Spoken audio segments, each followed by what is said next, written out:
Good morning, and good morning, everyone. And I'm very happy to be here. And I do claim that I brought you the sunshine with me, at least for a day. We're going to pack a lot of information in about 45 minutes, and then we will have about 15 minutes for Q&A. Lessons and tips we are learning as we go. All of this week in my blog, I've been writing about the changes since the last time I was here, the changes since last year. My digital book was published in September of 2012, and it's already due for a major revamp. So that's how fast things are changing today. So let me give you an idea of what we're going to do. First, we're going to talk about the essentials. These are the things that are required to survive and to thrive in today's media world. We're going to talk about how the definition of news has changed. In 1917, and this is a definition that, at least in American journalism schools, has been very prevalent when you take Journalism 101. It's from the first news writing book that was ever written in 1917. And it says that news is any accurate fact that will interest a large number of readers, and of two stories, the accurate one that interests a greater number of people is the better one. But in 2013, the definition is anything you know now that you did not know 15 minutes ago or 15 seconds ago. And news normally travels like you see there. It normally begins on a mobile telephone, either by the people who are witnessing an event. They don't have to necessarily be journalists, or it goes immediately into the social media, then the masses get hold of it, and that's basically how news happens. A lot of journalists, particularly journalists of my generation, lament this. They say, we have lost the ability to do breaking news, we have lost the time advantage, and I always say, this is reason to celebrate, because what it does is the people on the street can report what they see, but they're not journalists. They can put it in Twitter in 140 characters. To me, this gives you, or it opens up the appetite for these people to actually then come to you and read more. They are not journalists. You are the journalist. So basically, we were talking about a Spanish restaurant. These are like tapas, you know. They sort of get your appetite going, and then you go for the big paella. The big paella has to be prepared by someone like you. So I think that it's more a time to celebrate than to lament. In all of these news events, including your major news event here in Norway, these three events in the news were reported by the people at least 90 seconds before they were reported by news agencies. And so then people wanted to know more. So they filter into Twitter, and then they go into the platforms of the media. But probably a most important point to make is that in a modern publishing house today, you deal with a media quartet. And the media quartet is how people receive the information. To me, that quartet is the phone, online, print, and tablet. This morning, I almost added a fifth because I think we're ready to go into the media quintet. And guess what the fifth will be? Radio. It's an old platform, but boy, oh boy, if you don't have a radio station, go shopping, because especially internet radio is hot, hot, hot. For reasons that we still don't have the answer to, people who may be switching screens, the two-screen kind of consumers, they normally are listening to radio. So there is that component of audio when people are actually dealing with phones or tablet or even online. It's no wonder that Google and Apple are very much pursuing right now radio, internet radio themselves. As a headline said recently, the battle for our ears is on. So audio, radio becoming very important. But it's the job of the editor and the designer today to make sure that each platform is used to its full potential. The idea of dumping the content that you have in your printed newspaper or magazine into these other platforms, that is sort of like a year ago, 2 years ago. Right now, each platform has a place, has a specific, unique potential, and you explore that. And so if you're going to understand what that is, The first two platforms are what we call the lean forward platforms. All day long, we want the phone and the online to be the constantly updated materials. What we want to see there, most of all, these headlines. Actualize me, update me. Print and the tablet are the lean back platforms. I'm going to take off my shoes, I'm going to relax, and I want interpretation, analysis, and so on. So in the course of a day, the news is going to travel here, and in fact, an average user may go through 3 of these platforms during the course of the day. The New York Times very recently had a piece about how some of their readers begin to read the paper. It's right there at their kitchen table. They begin to read a story in print. Time to catch the train. They get on the train and they take out their tablet or their phone and continue reading the story. 3 stops later, they get off, get to the office, and finish the same story online in a third platform, unaware that they have read one story across 3 platforms. That's going to be the way things are going to be. And so when you do your promotion, this is a project we're now completing in Canada. This will come to fruition. I'm going to talk a lot about this particular project because for me it has been a project where you take the newsroom and you tell them each of these platforms is different. So we're now doing the simulations, which I will show you. Take a story and make it move across. But in terms of the design, one look, one branding effect that you can carry across these platforms. In Argentina, we're working on this one. And the funny part about this project is La Nueva Provincia is a regional newspaper, and it was the first newspaper that I ever did outside of the US. 35 years ago, in those days you came in there to take them from the dark ages of Bodoni into the more modern times of Helvetica. Those were the days. That's all you had to worry about. Make it look better. Right now, this newspaper is really going for how can we present the information across all of the platforms. So we're in the middle of doing that. During the Monday through Saturday, they are basically a broadsheet newspaper. Sunday, my recommendation is make it into a tabloid and lively. Why? And this is an aside here. I believe very strongly that print is always going to be around. Print is eternal. But it may not be eternal Monday through Friday.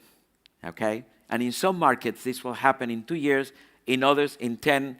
In some places in India, for example, where there is a loyalty to reading newspapers, maybe in 25 years. But I am a firm believer that the print product will be weekend, which is when people will want to disconnect. Print has the power of disconnect. No beeps, no sounds, and even the youngest of readers, the most digitally minded readers, will find the luxury of paper will be attractive. I'm going to sit, by the fireplace and read, like God meant it to be. I'm going to read on paper. But Monday through Friday, I don't have the time for this. So as we prepare, yes, we will modernize the look. But in all of my clients, I do a lot of emphasis on a new weekend package. It should be smaller in size, but more books, more sections, a robust weekend publication. And then you notice that on that Sunday, if you look at the left-hand side column, there is a very digitally minded unit there that tells you, and if you want to see videos and so on for these stories, go onto your tablet. Connect later on. So these are very interesting times for all of these changes. And traditional magazines like the New Republic in the US, which has been a cornerstone of analysis and commentary, they have a new owner, a youngish owner, lots of money, and this is how they are presenting themselves. You can no longer present yourself in terms of your marketing as only one platform.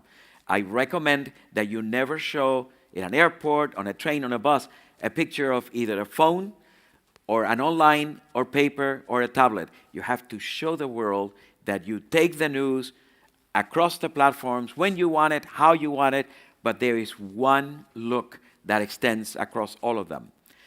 Because we know that a lot of people are going to be reading you online, and they're going to be using digital devices. This is a quote that I loved. On election night in the US, during some of the primetime hours Of all visits to the New York Times digital properties, more than 50% of the visits were coming from mobile devices. It's probably not a secret.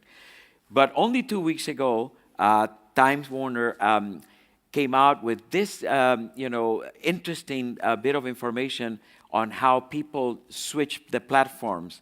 For the digital natives, people under 30, this Time Inc. study found that during non-working hours, digital natives are switching platforms every other minute, going from one to the other.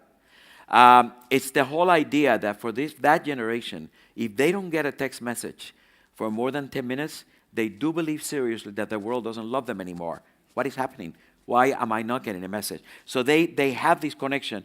But look at the 35 to 55, who are supposed to be a little more sedentary and calm.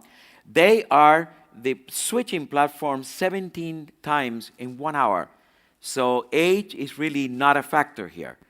But what is it that we're beginning to find out? And this is new information. Online is a bottomless pit. I mean, if you sit in front of a website, you can sit there for hours and there will be new things coming. You never get up and go. We are beginning to find out, and this is where the change is going to be for digital, that people are happy to start, but they're happy to finish. It's like when you run a marathon or you do your workout, you're very happy when it comes to an end. And so on the phone and on the tablet, curated editions are doing very well. They have 12, 14 screens, and at a certain point, you've come to an end of this session, do something else. And I think we're beginning to see that. I mentioned at the beginning the search of video and audio. Here, the key is for reporters to initiate it. You may have the best technical devices, but if reporters are not tuned in to audio and to video, it's not going to happen. And how do they actually get clued in into audio? For me, the key is basically a reporter who wants to get good audio. When you plan your interview, of all the 15 questions you have on your book to ask this person, where is the one where you think this person may give you a quote, where you want 10 seconds of that? And when you ask that question specifically, the reporter is going to make sure that the device you're using to record sound is better, because you want that. It's the same for video. Which is the question in my interview that will make this person perhaps get animated, use their hands, get angry or get happy, and then you prepare. That is how you prepare interviews today. You have to be anticipating where the good audio is going to come in, where the good video may come in. Not a lot of reporters are doing this. They still prepare their questions and sit there and ask these questions, and maybe there will be a phone recording on the table. It's not like that. It begins with a reporter. If you're going to have the search of video and audio, well done. But of the 4 platforms, the phone, the online, the print, and the tablet, if I had to put my money right this minute on one, it will be on the telephone. The telephone is going to be the one platform of choice for many people. 14-year-olds who are in a high school in this city today or in cities across the world, they are going to depend on their phones for all kinds of information. They will read longer pieces and so on. So to me, this is important. What do we know about mobile use? How do we touch the phone? What do we know about the actual tactile effect on the phone? Then comes the subject of editioning. Are you going to do special editions of your publication on the phone? And then I'm going to show you one fascinating project that we're working on, taking a magazine to at least 3 times a day, putting it on the phone. First of all, we are beginning to realize that the fingers do better in the bottom of the screen than the top. So navigation should be closer to the bottom than the top. Taking the fingers up is not as good as keeping them at a certain level at the bottom. So as you see, easy from the middle of the screen down, okay on the right, harder for anything that you have closer to the top. But I forecast that we are going to see more editioning, the creation of mini newspapers and mini magazines on smartphones with an editor, and again, beginning, middle, and end, maybe 14, 15 screens. I forecast, for example, I do these prototypes in the laboratory, that you wake up in the morning, many people, before they even brush their teeth, they have this phone in their hand just to see what happened. So you catch on to that, and you have a morning edition, maybe 12 to 15 screens, where you give me my morning fix. What happened while I slept. But short takes of things, maybe what to do today, what is the best thing happening in my community today, things like that. At noon, I may be eating a sandwich at my desk, and you give me primarily videos and photos. I don't want to read too much. In the evening, what's happening tonight? Where can I go for the best happy hour? Where is the buy one pizza, get two? Advertisers get into the act. And so it's beginning to look a lot like this. You know, it's where you're not dumping all the stuff automatically from online. You will still do that. That is going to be there. But we're talking curated special editions that a journalist prepares. And it's not limited to news. I think we will see those weekend magazine, food, travel on the telephone.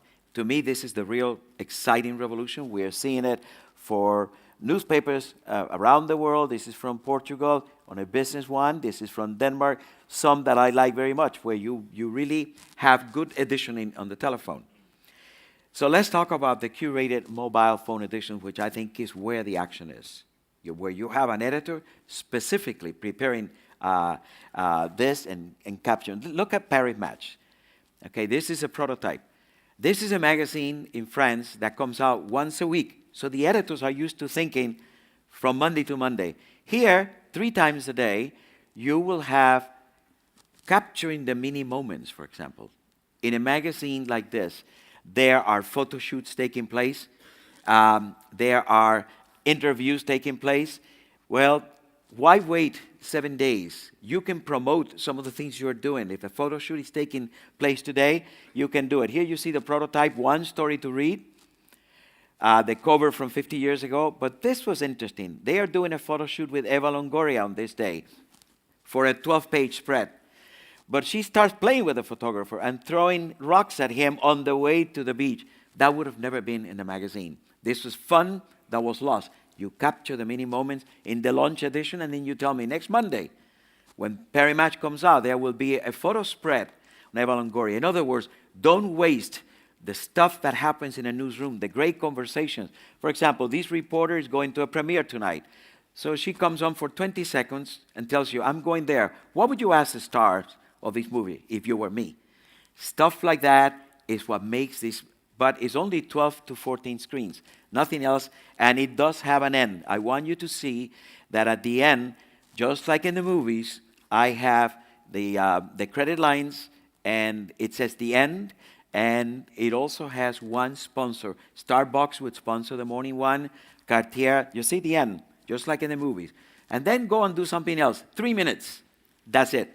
Nobody gives you more than 2 to 3 minutes per session. So you have to make it compact, but you have to make it needed, and you charge for it. Even if it's €2 a month, this will not be free. And you can also personalize it.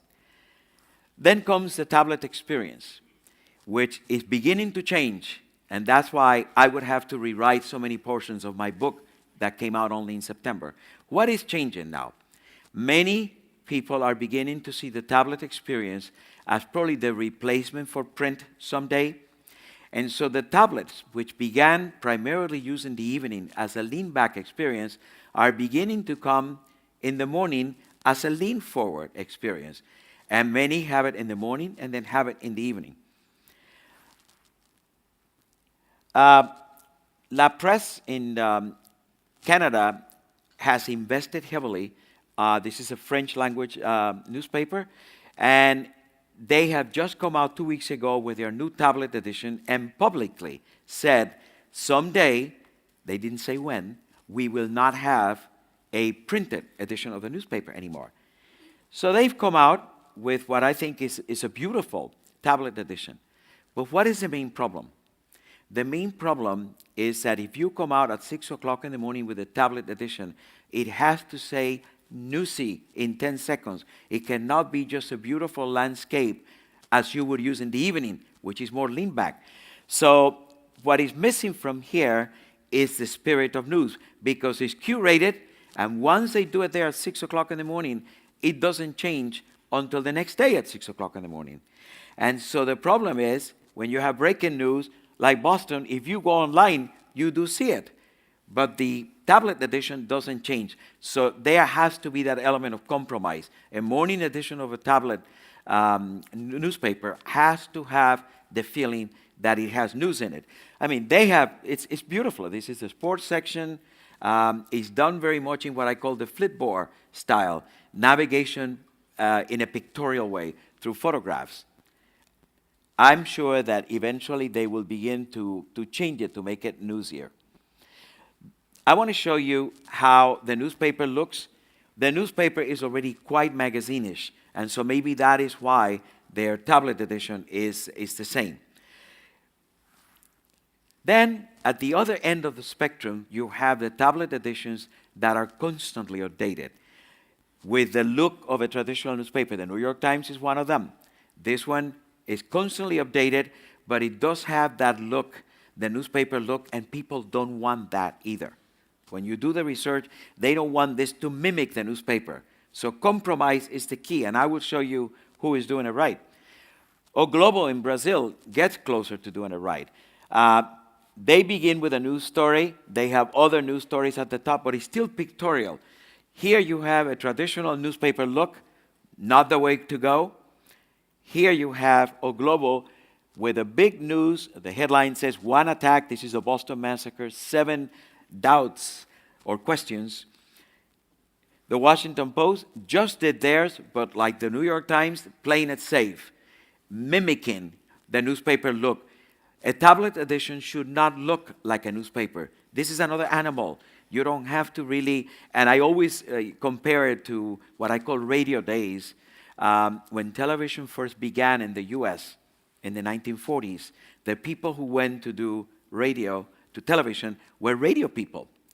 So television, for 5 years, the weatherman, for example, would not move from behind a desk, sit down with a microphone in front of him. It never occurred to them for 5 years that you could move, that he could say, "It's snowing in the north and sunshine in the south," and use their hands and move, because the radio people thought table, microphone. These are the radio days of the tablet. Make it look like a newspaper, headlines and text and so on.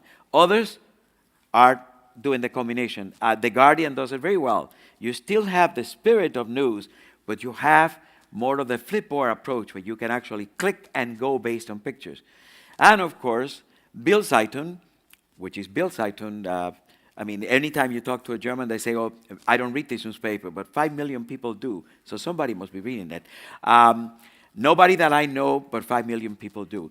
What they do is they take the same look and feel and transfer it here, but they put in here the stories that are going to have longer legs, videos, audios. Those animals will come alive in here. The interview will be a video in there. This is probably one of my favorite ones. This is a Danish newspaper. They have gotten it right because they have the news presentation. It's a very newsy presentation. In the morning, it's more relaxed in the evening for the tablet, but you do get also the pictorial presentation. This is their morning in the vertical, in the horizontal. You do get the sense that something happened here, that there is news, which is what you don't get in the La Presse from Montreal. In the evening, they really present it also pictorial, but in a more magazine-ish way. And this is basically how you navigate it. I like the way the images are selected. I like the fact that they always appear to be newsy and interesting without looking boring. But this is what their newspaper looks like. So I'm showing you several screens so you can see the treatment of photo galleries, lots of videos on a daily basis, and sometimes just type attacks. If they don't have images, just the headline. I find that this is probably one of the best in the compromise of pictorial and newsy at the same time. And the digital editor was telling me that in order to get here, said we had to change the way we worked entirely. We are a digital-first newsroom, and that means that we have a person in charge of patrolling the stories and deciding which stories go for which platform, a 24/7 operation. He also told me that reporters always get the story in for digital first. You need to have a person whose job is, you have to give a name and a face to someone in the newsroom to see how the stories are going to travel across the platforms. We're beginning to see how the tablet and that's mobile designing and creation of storytelling is moving into the online. The changes in online are going to be very radical. The Economist, for example, as of next 2 weeks, will be bringing the tablet experience to online. In other words, the online is going to become a little bit more refined. And the Financial Times already caught on in the last 2 weeks to the fact that people do want something that begins and ends. So in addition to having the bottomless pit, the dynamic online that changes, they are going for a curated version that in the morning you can get this, and it has a beginning and it has an end. So when you finish reading, then you can go to your meeting, whatever. This is one important detail we're beginning to find out. Saturation of information. We're constantly being bombarded by information. We want to feel that satisfaction that we got from print when you came to the last page of the newspaper, the last page of the magazine, and you said, I've completed my reading. In the digital world, that has not been there. So this is beginning to happen. So you can have your morning edition that you subscribe to that is more static, that it has selected articles that the editor thinks you should read, but it's not the bottomless pit. So now the important part. So now how are you going to transfer this to the newsroom? How do you really determine how story will be presented in each of the platforms? What will appear in mobile? What will appear online, in print, and in the tablet? So let's look at one story and 4 platforms. These are the practices we're doing on a daily basis in Canada to get us there. Practice number 1, a breaking story. There has been a fire in a cheese factory that is a tradition in that city, 125 years in there. First thing on the mobile is the firemen are saying this will take 6 hours to put out this fire. Don't use water if you live in this vicinity. That's what the phone is good for. The alert, what we call the alert. That you have the phone in your hand, it beeps, and it tells me don't use that. 10 minutes later, or maybe 2 hours later, now the water advisory will be lifted. Now you can start using water again. So in the online, you begin to develop that story as it happens. But then comes the next day in print. If this fire is right now, and you come out 16 hours later tomorrow, it all begins with a headline. Editors need to learn this. The headline says, St. Albert slowly rising from the ashes, which is a totally magazine-ish headline. If people already perceive paper as being old, it had to be printed, it had to be delivered, so it's not fresh.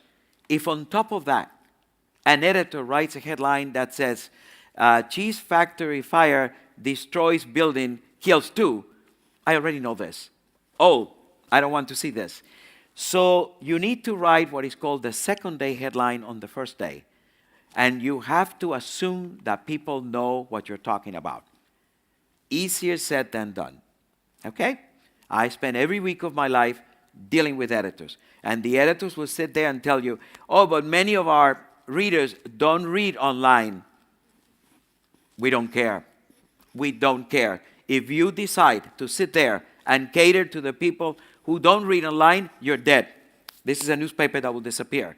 So you have to assume that they heard it somewhere. And the headline, we're beginning to see more headlines with no verbs, where you have the headlines that magazines traditionally use if they came out once a week. St. Albert slowly rising from the ashes. Then at 6 o'clock in the afternoon, the tablet comes out. 4 profiles of people who remember, videos of people who remember. When my father died, the factory sent us a huge cheese plate. They do that for everyone in town. They are very generous. So all of these 4 vignettes of people is how that story plays in the tablet. So you've seen how the online and the phone were telling you exactly what's happening. Don't use the water. Now you can use the water. The paper takes you into a totally different realm, and then comes the tablet with videos. But let's see how a feature story moves. Okay, so tonight is the opening of a musical in town inspired by the music of Elton John. In the phone, how can I get a ticket? A little video, show me a clip. Where is it happening? I want to get a ticket. How do I do that? The immediacy is in my hand. Online, of course, you have more of the development of the story. And I do emphasize that the same image be used simply because you want to show that correlation. You don't want to confuse. And also, if you're doing responsive design, in terms of production, the more changes you have in the images, the more complicated it gets.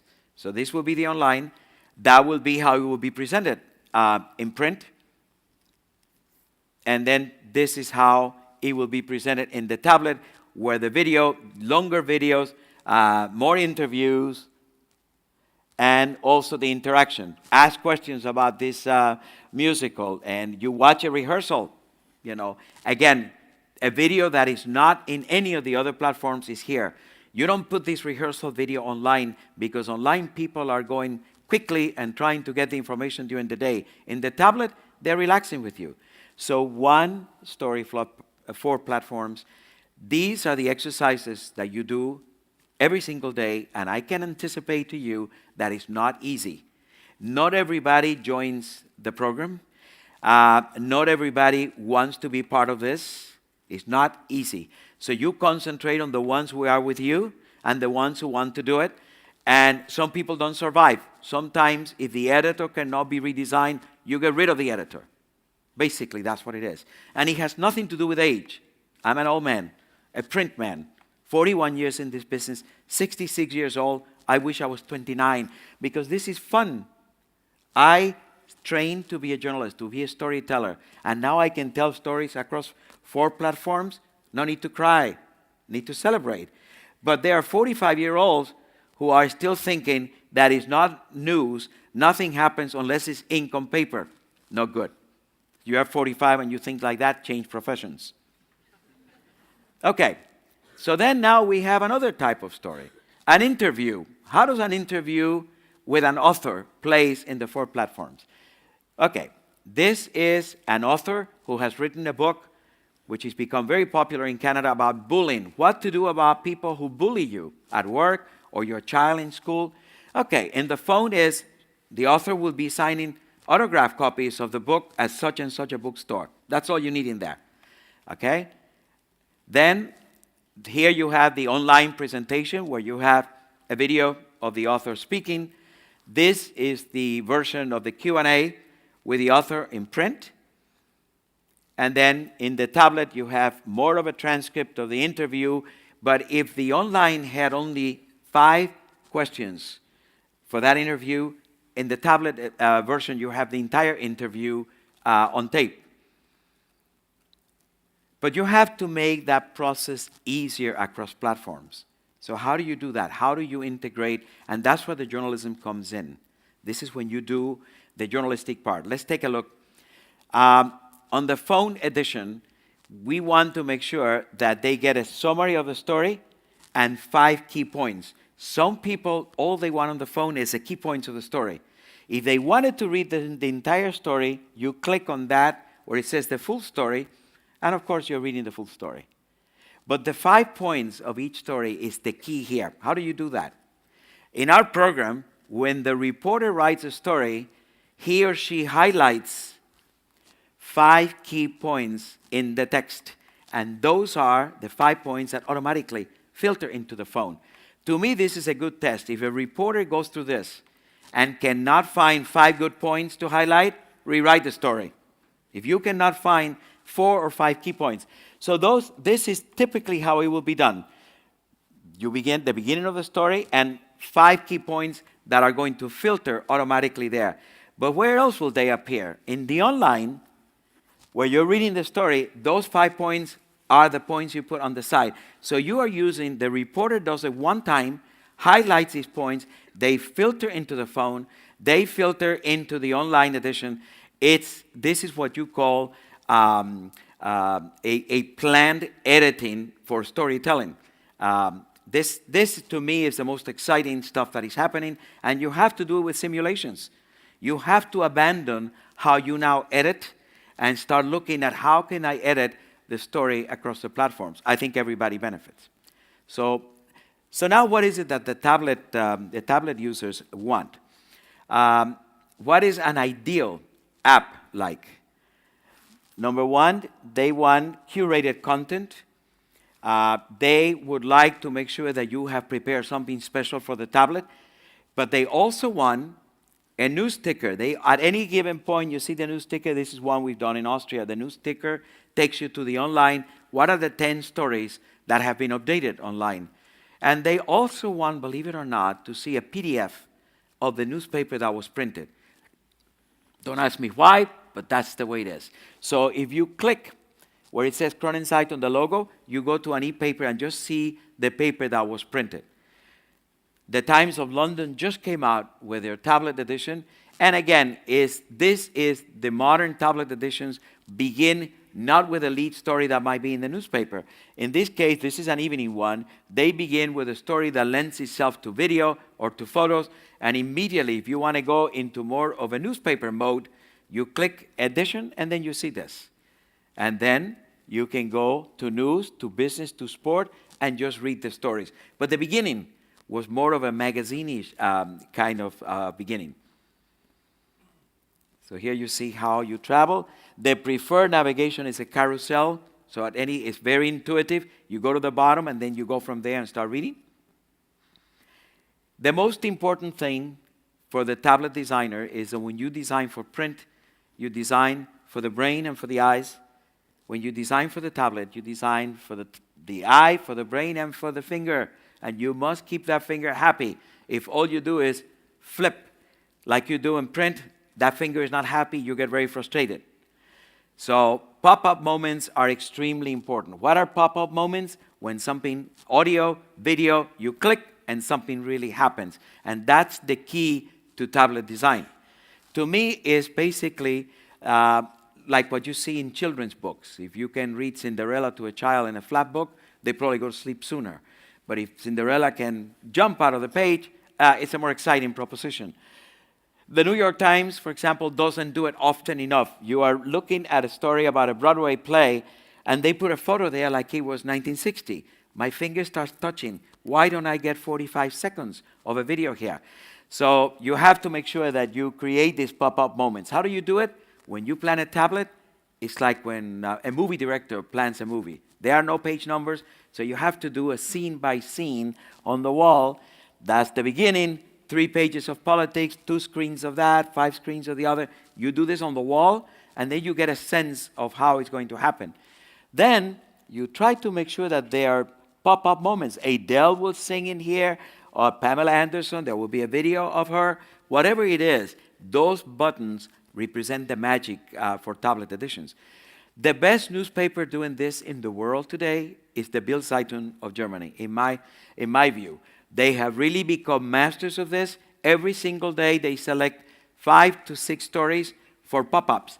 Like when this guy jumped up from, breaking the sound barrier and all of this. What was his uniform like? So you will hit these buttons and then you will get a sense of, what is happening there. And it is a template. In this template you see a drawer for videos, one for photos, for photo galleries, and you pull that drawer and you see the entire photo gallery of this. Or you can see here Marilyn Monroe, look at the dress going up and down. I mean, fun stuff like that. Then you click and you begin to see, you scroll, you click, you read the story, but you see a photo gallery, easy to do, not complicated, and based on a template. Here in this particular newspaper, usually the finger is quite happy because there are things to do. But they don't do it with every story. Every day they say, what are the 5 stories where we are going to do pop-ups? The most important thing here is navigation. There are no page numbers in a tablet. So a person in less than 5 seconds must be able to go from sports to culture to news. How do you do that? How do you do that? Basically, the preferred navigation is pictorial. You look at the photo and you go. Tages and Zeiger from Switzerland does it very well. When I do my sketches, I usually try to do a pictorial carousel at the bottom that immediately you look at the photos. The Huffington Post months ago came out with their new tablet edition, and it's totally pictorial. And we have the research to back that up. People want pictorial navigation. The photograph leads you to the clicking, and then you go from there. So now you say that you would like to probably have a tablet edition based on what you learned. The best way to do it is in a workshop. You sit there for 48 hours. In 2 days, you can get your tablet edition going, and you put the samples on the wall. These are typical workshops. And again, doing what Alfred Hitchcock used to do with the movies. What is it that screen will take me to down if I go across? And then I go around the room and say, but if I am here and I want to go from here to the cultural section, how do I do it? And if you don't find the button in there to do that, the navigation is not right. So when you do this workshop, the important thing is to concentrate on the 4 elements: storytelling. How are we going to tell stories on the tablet? Navigation, pop-ups, and then the very important part, the advertising and economics of it. How are we going to charge for it? Right now, this is work in progress for tabloids in Slovakia, for example. Different ways of presenting the information. As I told you before, in Argentina, we are creating their first tablet edition, which will be very pictorial as well. I think that these are, as I said before, very interesting time, but you have to be ready to reinvent yourself and to welcome change. And we all have to face that. When I was writing my digital book, my first question when I got a contract to do this book was, what are we going to do about the print edition? And then the New York publishers tell me, oh, there is no print edition. It took me 24 hours to say no print edition. First of all, how do you sign these books? Well, you don't sign these books. So once you go through the therapy for 24 hours, then the next idea is, what does it take to write a digital book? And intuitively, I have written 12 books before, but it was paper and ink and so on. So here I had to basically learn that not everything is written through words. There is audio, there is video. And so I had to adapt to change, and I think that that is the key word. Change is coming fast your way. I would say that 3 weeks in the current environment is like 4 months of a regular calendar. That's how fast it moves. You do these presentations, and up until the last hour, you're finding something new that is happening. But that's what makes it exciting. I think that you need to prepare yourself for change, and thank you very much. And I think we are going to take care of some questions now. We have a few minutes for that, maybe 15 minutes. So we will take some questions from the audience, if we can do that.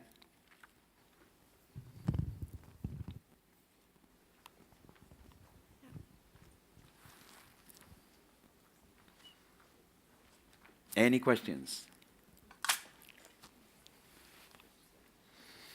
God, it was explained so well that you don't need to ask anything. Don't tell me that you don't have any questions, because I'm sure that you are thinking, how can I transfer this to my own environment?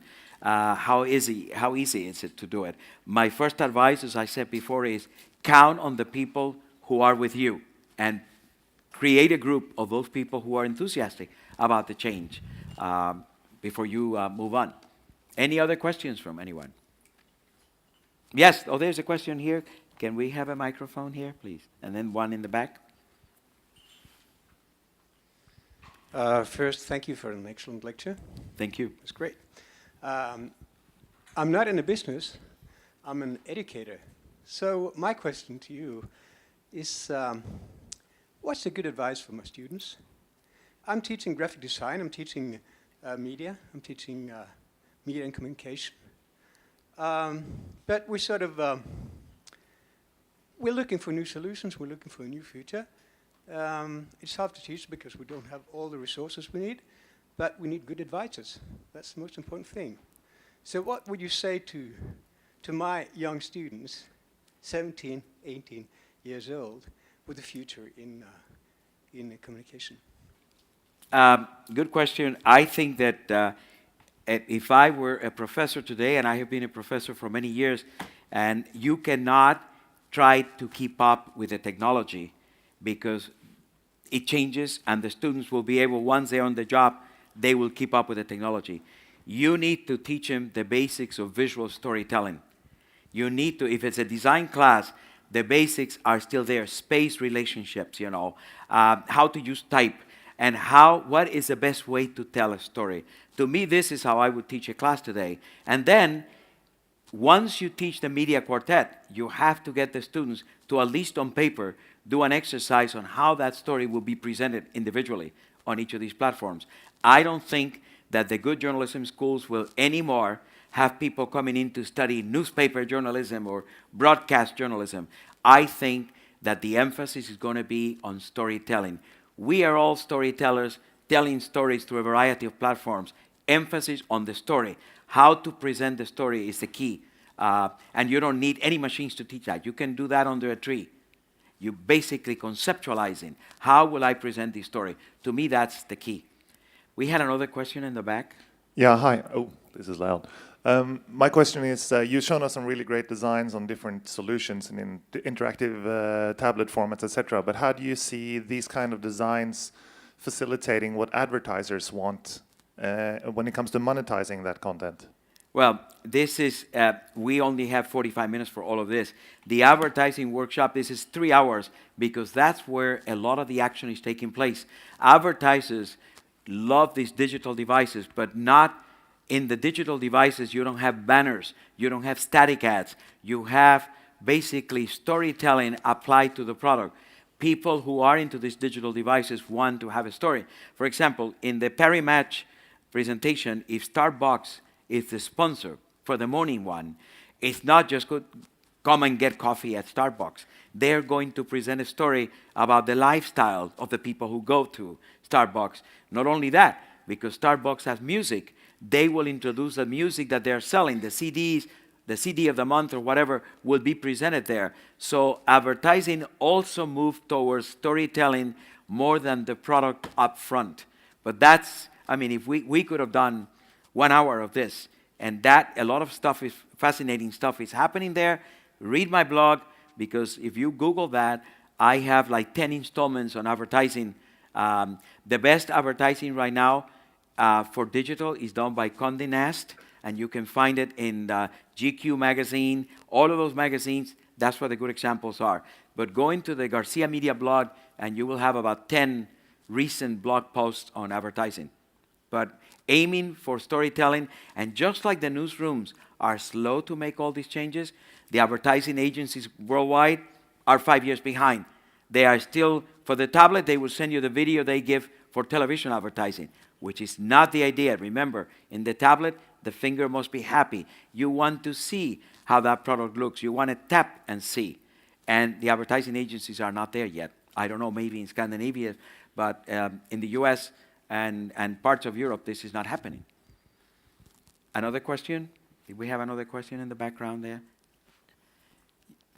You have your hand up? Okay, so I think that we are ready for lunch, I imagine, right?